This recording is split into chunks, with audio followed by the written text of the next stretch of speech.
परीक्षा नहीं हुई, लेकिन आज नहीं तो कल होगी। ये कोरोना महामारी आज नहीं तो कल जरूर खत्म होगी। स्कूल कॉलेजेस कभी ना खुलें, ऐसा नहीं होगा। अभ्यास करते रहोगे तो कोई पछतावा नहीं होगा। कोरोना महामारी के चलते इस समय स्कूल और कॉलेजेस बंद पड़े हैं, जिसके चलते विद्यार्थियों में पढ़ाई के प्रति लापरवाही देखी जा रही है। इसी को देखते हुए मुंबई के एक स्कूल में हमारे पुराणों में लिखित एक कहानी सुनाई गई और विद्यार्थियों को इस कहानी के जरिए एक मैसेज दिया गया, एक सलाह दी गई। कहानी ये थी कि एक बार भगवान इंद्र किसानों से नाराज हो गए और उन्होंने घोषणा कर दी कि 12 साल तक बारिश नहीं होगी, आप फसलों को नहीं उगा पाएंगे। भगवान इंद्र से किसानों ने विनम्रता पूर्वक विनती की। किसानों की विनती को देखते हुए इंद्र ने बड़ी चालाकी से बारिश न होने का सारा श्रेय भगवान शिव के ऊपर डाल दिया और कहा कि बारिश तभी संभव है जब भगवान शिव अपना डमरू बजाएंगे। लेकिन इंद्रदेव भगवान शिव के साथ पहले ही गुप्त रूप से चर्चा कर चुके थे और उनसे किसानों के साथ सहमत नहीं होने के लिए भी अनुरोध कर चुके थे। जब किसान भगवान शिव के पास बारिश के लिए विनती करने के लिए गए तो उन्होंने भी कह दिया कि बारिश तभी होगी जब मैं 12 साल बाद अपना डमरू बजाऊंगा। निराश होकर वापस लौटते किसानों ने 12 साल तक इंतजार करने का फैसला किया।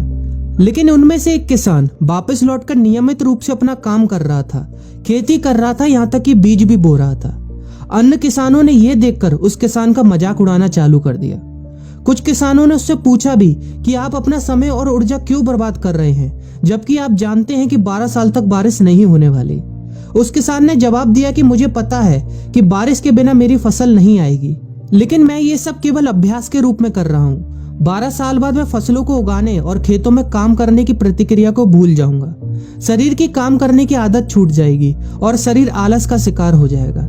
इसलिए मैं अभ्यास करता रहता हूँ कि जब 12 साल बाद बारिश होगी तो मुझे काम करने में मुश्किल नहीं होगी। जब इस किसान की यह बात पार्वती जी को पता चली तो उन्होंने भी चिंतित होकर शिव जी से कहा, आप भी 12 साल बाद डमरू बजाना भूल सकते हैं। यह सुनकर भगवान शिव भी चिंतित हो गए, इसलिए कहीं वो डमरू बजाना भूल तो नहीं गए, इसकी जांच करने की सोची और अपना डमरू उठाकर बजाने की कोशिश करने लगे। कोशिश करते हुए जैसे ही डमरू से आवाज आई वैसी बारिश होने लगी और जो किसान नियमित रूप से अपना काम कर रहा था उस किसान का खेत फसलों से हरा भरा हो गया। लेकिन बाकी सभी बारिश का इंतजार करते किसानों को पछतावा हुआ, क्योंकि उन्होंने अभ्यास करना भी छोड़ दिया था। इसी तरह 2 सप्ताह बाद, 2 महीने बाद या 2 साल बाद लॉकडाउन समाप्त हो जाएगा। कोरोना महामारी भी खत्म हो जाएगी। इसे घूरने या इस महामारी के खत्म होने तक का इंतजार करने से बेहतर है कि आप जिस कक्षा में हैं या जिस अगली कक्षा में जाने वाले हैं उसका अध्ययन करें। पुस्तकों का अध्ययन करके अपने कौशल को तेज करें। आपके पास जो ज्ञान है उसे और बढ़ाएं। इस समय का इस्तेमाल करें और ये सोचें कि आप और भी बेहतर कैसे कर सकते हैं, क्योंकि डमरू कभी भी बज सकता है। इसलिए अभ्यास करते रहें। अभ्यास ही गुणवत्ता का सार है। अभ्यास ही है जो आपको किसी भी क्षेत्र में पूर्ण बनाता है।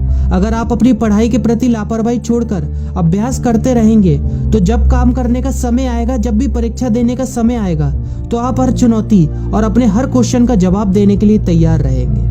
अपना ध्यान रखें और अपनों का ख्याल रखें, क्योंकि कोरोना भी गया नहीं है। घर पर ही रहने की कोशिश करें ताकि आप भी और अन्य भी सुरक्षित रहें और नियमित रूप से अभ्यास करते रहें, क्योंकि डमरू कभी भी बज सकता है। वीडियो अच्छी लगी हो तो वीडियो को लाइक और अपने फ्रेंड्स के साथ शेयर करना मत भूलिए।